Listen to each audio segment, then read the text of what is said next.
Coming up on tonight's episode of The County Line, it's not Willy Wonka's factory, but it's every bit as delicious. The County Line talked to the CEO of Here's Howe, Richard Beach, to see what goes on within his walls. And Dominic Marzano, who won the Entrepreneur of the Year award in 2007, tells us a little bit more about his company, Velocity Magnetics. The County Line starts now.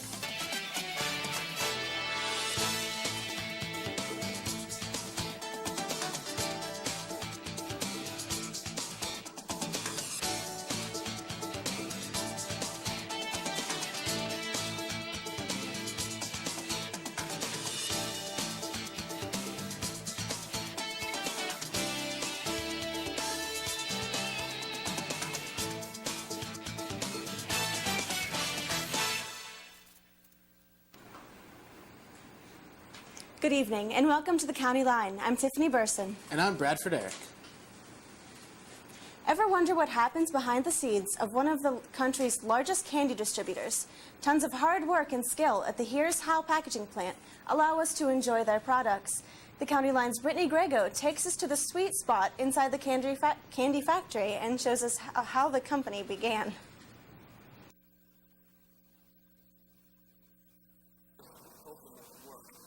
For 80 years, the George J. Howe Company, based in Grove City, PA, has distributed coffee, nuts, and candy all over the country. CEO of Here's Howe, Richard Beach, explains how it all began. George J. Howe had a cash and carry grocery store, and in the late 20s, as a little promotion, he gave away a pound of coffee for every $10 worth of groceries purchased. The coffee was so successful that ultimately in 1927 he sold that business and opened up the Howe Company. They introduced candy into the mix around the 1950s, which remains their best seller. The majority of our business today is candy related. Both branded and unbranded items that we bring in bulk and then put in smaller packages for resale. We also roast and process nuts, and we're still in the coffee business too. One may find Here's Howe products at a wide variety of places, such as Giant Eagle and hotel chains. The company recently added a new machine to speed up the process. The new technology creates a more productive workplace. Even with the bad economy today, the company remains successful here in Grove City. Now our business has grown so much because we now have products on our route delivery system probably in about 9 states. So we go far beyond Grove City, but Grove City has been very resilient over the years. Quality and service are the basic principles they base themselves upon. We really rely heavily on the service component. So in other words, our people. We want to have a lot of customer contact in the stores so that they know that we care about the products that we deliver and make sure that we're there regularly touching base with customers. The other thing is the quality of products. We buy all of our candy, and so we can source candy that we know meets our standards. In Grove City, I'm Brittany Grego for the County Line.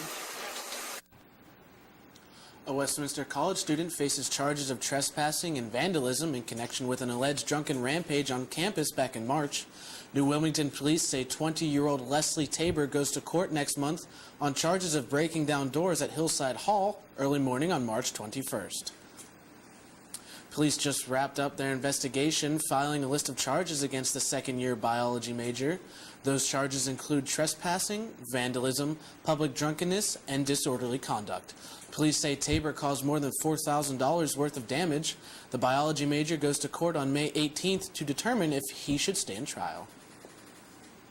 Extended warranties, parts, and assistance are all features that you would expect on a new car. But a local company offers these features on their high-profile brakes. Velocity Magnetics makes brakes for amusement parks, trains, and more. After turning down the Discovery Channel 3 times, they let our cameras in for an exclusive view. The County Line's Kate Altman takes us on this one-of-a-kind ride. My name is Dominic Marzano, and I am the president of Velocity Magnetics Incorporated. Velocity Magnetics may not sound familiar to you, but is known in the amusement park world.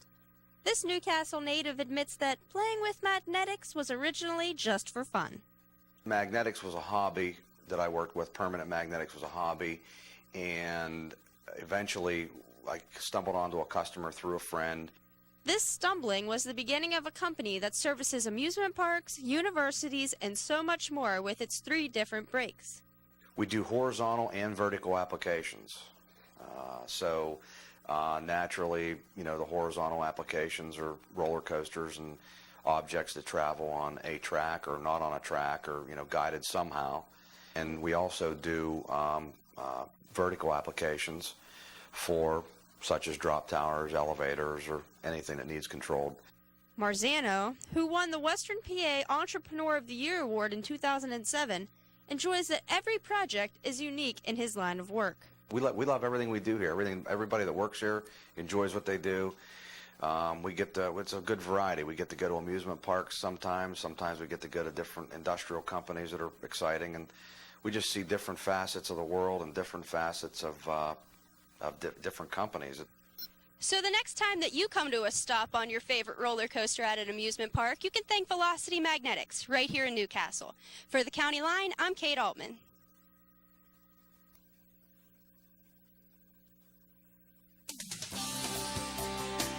Coming up after the break, Jeff Hauser gets down and dirty with Westminster's Titan Traverse to see how they challenge people through adventure education. And we'll take a look at how Westminster is taking more steps to go green this Earth Week and what you can do to help.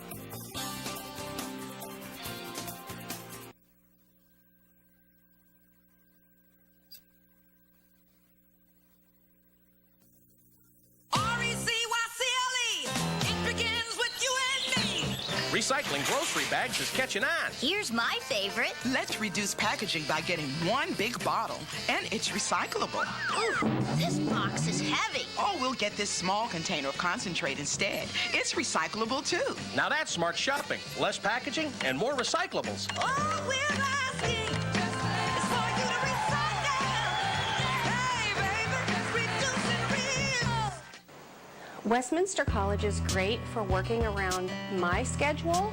I'm April Stewart. I'm an empty nester. I work full-time and I also work part-time. Westminster College has a flexible schedule that allows me to choose. Going to college is not something that I always thought I would be able to do. The flexible schedule at Westminster College has really enabled me to pursue something that I thought would never be able to come true. And so this has been a lifelong dream of mine. Meet the people who make up Westminster's Titan Traverse. They're skilled at challenging people through adventure education as the way to bring out your leadership potential. The County Line's Jeffrey Hauser shows us what the Titan Traverse team is all about on and off campus. Walking a rope may seem like a challenge, but it's just one of the many students face in Titan Traverse. Meet Amanda Ansorgi. This Allegheny College graduate finds herself back in college, unlike how you would expect. She's the co-director of Westminster's own leadership development program, Titan Traverse. And we think that everyone can be a leader. They just need to be taught how to use their skills in the right way. And they do it through the outdoors.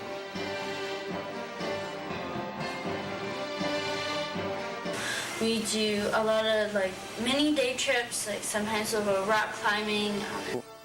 Throughout the year, and usually every year, is we have a fall break trip. We have several spring break trips usually planned. Past we've gone to Cumberland Island, Georgia, Arizona, Smoky Mountains.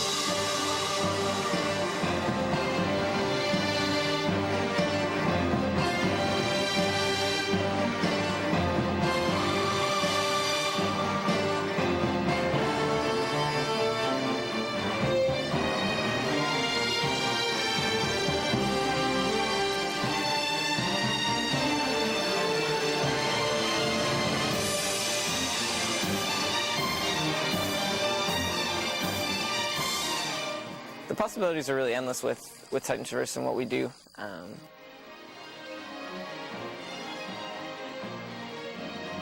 Where Amanda and I teach everything from the harder skills of a rock climbing wall to the softer side of what does it mean to lead from your strengths. On Mondays we have mentor groups, which the girls and the guys split. Of like personal discussion, a chance to reflect on things maybe that we learned the week before. Talk usually about deep things. Occasionally we just mess around. Can now lead and facilitate on the ropes course. I'm okay at climbing. I really love backpacking. I've grown a passion for that. So. Westminster students prepare for futures ranging from teaching to the Peace Corps through Titan Traverse. Since 1996, the program provides training in leadership through adventure education. Reporting for the County Line, I'm Jeffrey Hauser. The Westminster College Sierra Student Coalition sponsors the Earth Day 5K run and walk held every year. The event was this past Saturday. Sierra Student Coalition President Cassie Treshock says the Earth Day 5K helps to raise awareness of environmental issues. She says many students are willing to help with the club and that the college as a whole does a great job of being green. The winner of this year's race was Timothy Bishop. Today is Earth Day. Westminster's connection with Earth Day is nothing new. The college has been making efforts towards going green since the first Earth Day in 1970. Students, faculty, and staff celebrated that Earth Day by cleaning up Lake Britain. The County Line's Ashley Bishop shows us more ways Westminster is going green. April winds keep the Earth Day flag flying strong at the Westminster College Field Station. The station embodies the environmental mission helping the campus go green. Organizers and volunteers plant trees and collect weather data. The field station is home base to an array of programs. There are environmental classes and activities for children, college students, and community members. Many items at the station are recycled, like an old barn turned into a classroom work area, and leaves and paper are turned into compost. The field station is on the brink of starting something new. We are on the edge of putting up a solar demonstration unit here. It's not going to be enough to power the station yet, but eventually it should.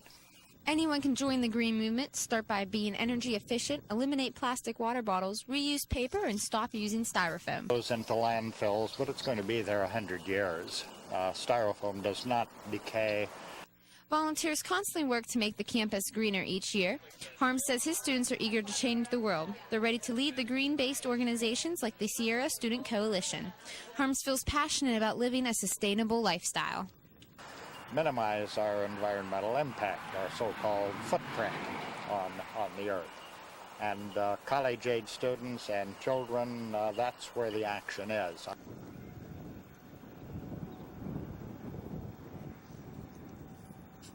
Not just Earth Day, but every day. Remember to reduce, reuse, and recycle. Out here at the Westminster College Field Station, I'm Ashley Bishop for the County Line.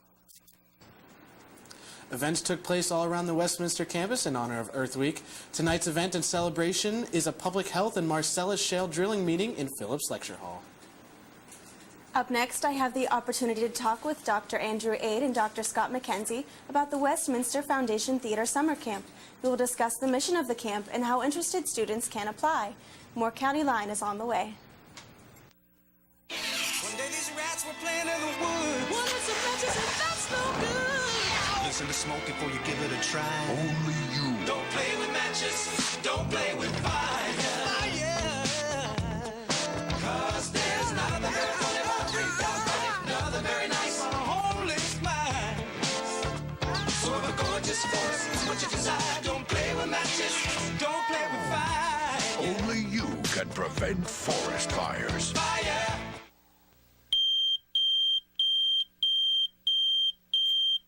Remember, if there's ever an emergency, we meet here at the bottom of the driveway. And I'll get the emergency disaster kit out of the kitchen. Once we're all together, then we'll decide what to do. But what about Fido? What about Fido? The Lawrence County Humane Society reminds you to include your pets in your disaster planning. Make sure that your pets have identification tags that include your phone number. To find out more about how to protect your pets in a disaster, contact the Lawrence County Humane Society. Good evening. I'm Tiffany Burson for the County Line, and tonight with me I have Dr. Andrew Aid and Dr. Scott McKenzie to talk about the Foundation Theater Camp. How are you, gentlemen? And how are you? Good. Okay, first off, Dr. McKenzie, what schools are the camp attendees from? Well, the Foundation Theater Camp is a week-long camp that we do on every summer. We've been doing it about 5 years now for students from the high schools and junior highs in the local area. So we've actually had students from all around the county, even outside the county, well, county line, so Mercer and Lawrence counties. We've had them from Farrell, from Neshannock, from Mercer, from Sharpsville, so most of the schools in the surrounding area. Okay, and what is your main objective for the camp? We like to introduce students to some of the opportunities that are available for them in theater, some of the things that they can learn about being better actors, being better performers. We teach a little improvisation, teach a little devising of theater, creating theater, and then we also do scene work in the afternoons. We spend our morning on various kind of lessons and trainings and techniques. In the afternoons, we rehearse the various scenes and short plays that we produce by the end of the week. What sort of things are expected of the students? Like, what do you hope that they will achieve in the end? Well, we hope that they'll be comfortable with who they are on stage, to get a little taste of what it's like to be on stage, to maybe catch that theater bug. Now, some of them come with us with a little more experience than others. Some it's their first time on stage. Some have been doing it for years. Mm-hmm. We have several campers that have come back for several years in a row. But we just want them to, find the joy in theater that we find. And also, who do the students get to work with as far as adult? Well, me. They're lucky they get to work with me. And they also, we have a former Westminster student who's a theater major, Colleen Cloutier, who has been our associate camp director for the last 3 years. And she'll be back again this summer. And then we also like to keep some of our current students involved. And for the last 2 years, a young lady named Kirsten Gassina has been our Westminster student instructor. And she's graduating this year, so we're not sure she's going to be back. So hopefully it'll be Kirsten, but we're also looking for another Westminster student who wants to get involved in the camp. Okay. And in your opinion, what is the best part of the camp? I think the seeing the kids light up at finding out what they can do in just a week. And they come in the beginning of the week, and some of them might know each other from the past, but a lot of times it's they've never met each other before, and the way they come together in a week and create sometimes two pieces of theater they're involved in. Sometimes they do a monologue and a scene, but learning what they can do in just 1 week and the bonding that happens with them. So that's probably my favorite part of the camp. Okay, and Dr. Aid, I understand that some of your Westminster students are actually produce scripts for the camp? That's right. This was an idea that struck me and Scott. A few years after I got here, I realized we had this summer opportunity to do new work because they're always looking for material that's suitable for those age groups. Mm-hmm. So I thought, well, why don't we have the Westminster playwriting students who take the playwrights workshop?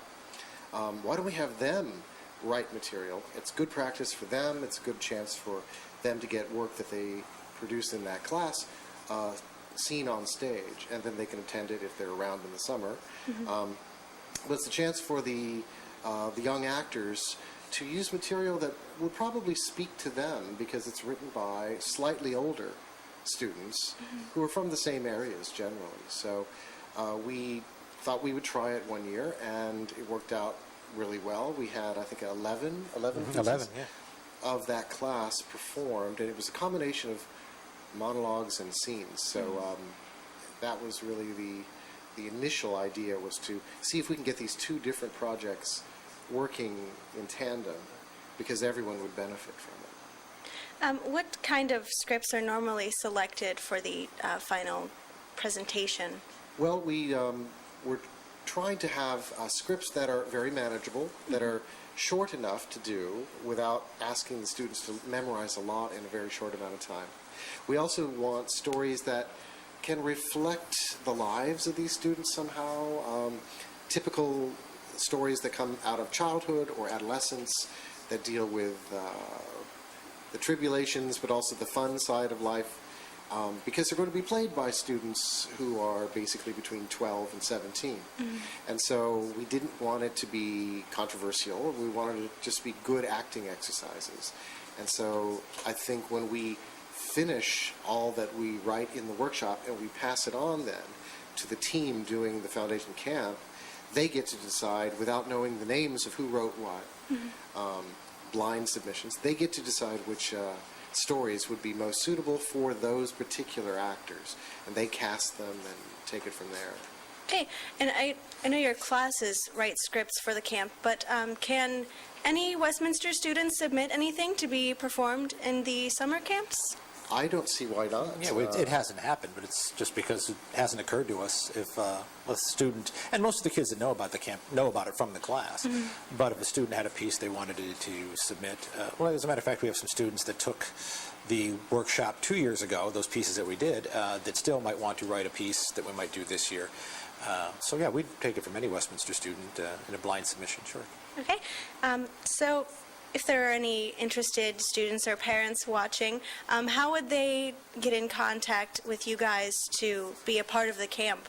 Or how would any playwrights perhaps submit any materials? Well, I can handle how do the students get involved, the high school students. The camp this year is from June 28th to July 2nd. It's a 5-day camp.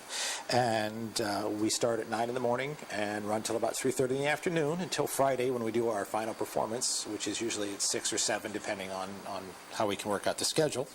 And if anybody's interested in participating, they can contact the Drinko Center for Excellence in Teaching and Learning, and that's Mrs. Doreen Mattoon. And you can call her at 724-946-7121, and she can get out an application to be in the camp. The cost for the camp is $75, which covers not only your time in the camp, but also lunch while you're with us and a snack in the morning, so you can send your child to us and know they're going to be taken care of throughout the day.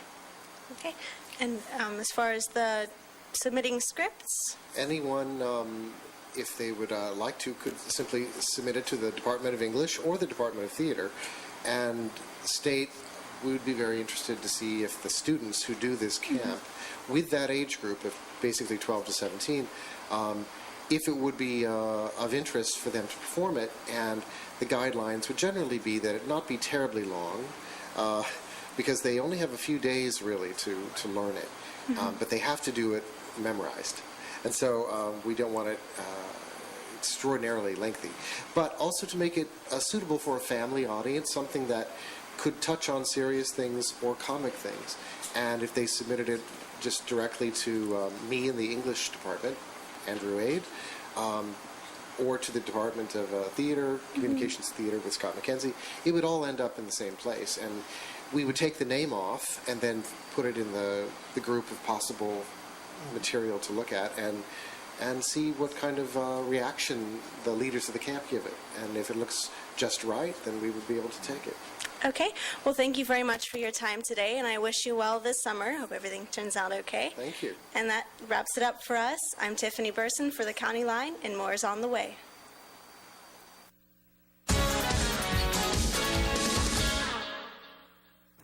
Good evening, sports fans, and thanks for making Titantown Sports your first-round choice. I'm Matt Ogden. The Titan baseball team dropped a doubleheader heartbreaker to Geneva when the Golden Tornadoes finished both games with walk-off hits to take the day's worth of games. The doubleheader sweep puts the Titans at 8-20 overall and 4-8 in the PAC, leaving them 1-9 in their last 10 games. Titans look to get going before the PAC tournament when they play Bethany in a 2-day doubleheader this Friday and Saturday. The Titans softball team, on the other hand, has continued their hot streak, extending their win streak to 8 of their last 10 this afternoon whenever they split a doubleheader against Bethany Bison. They continue PAC play and look to improve to 7-2 in the conference when they travel to Washington Jefferson College. The men and women's track teams competed valiantly this past Saturday, winning a total of 9 events at the Westminster Invitational. The women took home gold against 8 other teams after scoring 211 points, whereas the men stood tall with bronze at 112.5 points against 6 schools. Both the men and the women will be traveling to Baldwin-Wallace College for the Sparky Adams Invitational this Saturday. And good luck to the men's tennis team, who's revved up and ready to roll into the PAC Championships this weekend in Erie. This week's Student Athletic Advisory Coalition Athlete of the Week is Titan softball pitcher Amber Crompton.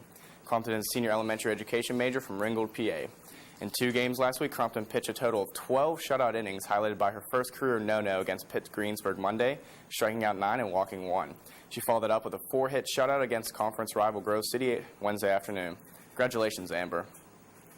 The NFL unveiled the team's schedules for the upcoming season this past Tuesday. Looking at the Browns' schedule for next season, no primetime games, but they look to pick up where they left off at the end of last season's 4-game win streak. This year's schedule is highlighted by Week 9 and 10 when they host AFC East powerhouses, the New England Patriots, followed by the beefed-up New York Jets. Steelers look to bounce back from their disappointing 9-7 finish last season, and they're going to have to try to start off strong without their franchise quarterback, Big Ben Roethlisberger, who will be suspended for the first 6 games of the season for violating the NFL's player conduct policy this offseason. The Steelers' schedule is highlighted by 4 primetime games. The most intriguing matchup will be when they welcome former wide receiver Santonio Holmes back in Week 15 in the heart of a possible playoff push for both the teams.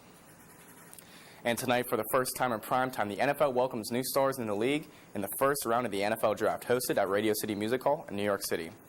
The Browns will be picking 7th overall. Barring trades, of course, many experts see them taking the tough and athletically gifted safety Eric Berry from the University of Tennessee.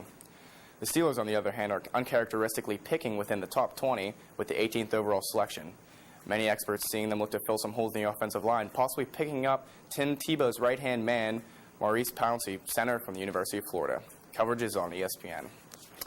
Moving to baseball, the Buckeyes have set a new record in their organization's 124-year existence when they were defeated by the Milwaukee Brewers this afternoon 20-0, making it the worst shutout loss in Pirates history. Buckeyes dropped to 7-8 for the season after being outscored in the 3-game series 36-1. They travel to Houston this weekend and take on the Astros. Out of Cleveland, the Indians took the 3rd game in their series against the Twins this afternoon by a count of 8-1. The Tribe's in action again tomorrow when they travel to the West Coast to Oakland to take on the Athletics. And playoff point leader Sidney Crosby and the rest of the Pittsburgh Penguins look to close out the Ottawa Senators and move on to the semifinals of the Eastern Conference playoff picture in the Igloo tonight as they lead the best-of-7 series 3-1. Well, that does it for this week's edition of Titantown Sports. Thanks for stopping by, and we look forward to seeing you again next week. But for now, stay tuned because there's more County Line ahead right here on WCN. Yeah, I used to come out here when I was a kid. Nothing.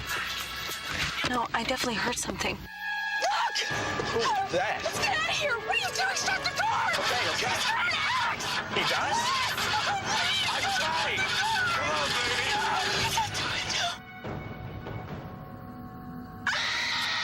Think history is a little scary? Then log on to loc.gov and see how much fun it can be. The Library of Congress at loc.gov. Westminster College is great for working around my schedule. I'm April Stewart. I'm an empty nester. I work full-time and I also work part-time. Westminster College has a flexible schedule that allows me to choose. Going to college is not something that I always thought I would be able to do. The flexible schedule at Westminster College has really enabled me to pursue something that I thought would never be able to come true. And so this has been a lifelong dream of mine. The Pennsylvania Game Commission has set the dates for the 2010-2011 deer seasons. In most of the state, hunting for bucks and does begins November 29th and runs through December 11th. Check the Game Commission's website at pgc.state.pa.us for changes in deer permits and hunting dates for bear, turkey, and small game. Union Township Police are now alerting residents about a series of burglaries and break-ins in the area. Almost a dozen homes have fallen victim to the series of robberies. Anyone with information about the crimes are asked to please contact their local police. That's the news for tonight's edition of the County Line. Be sure to check WCN247.com for all your local campus and community updates. And we'll see you next week for another edition of the County Line, as well as the latest sports action in Titantown sports. Good night. Good night.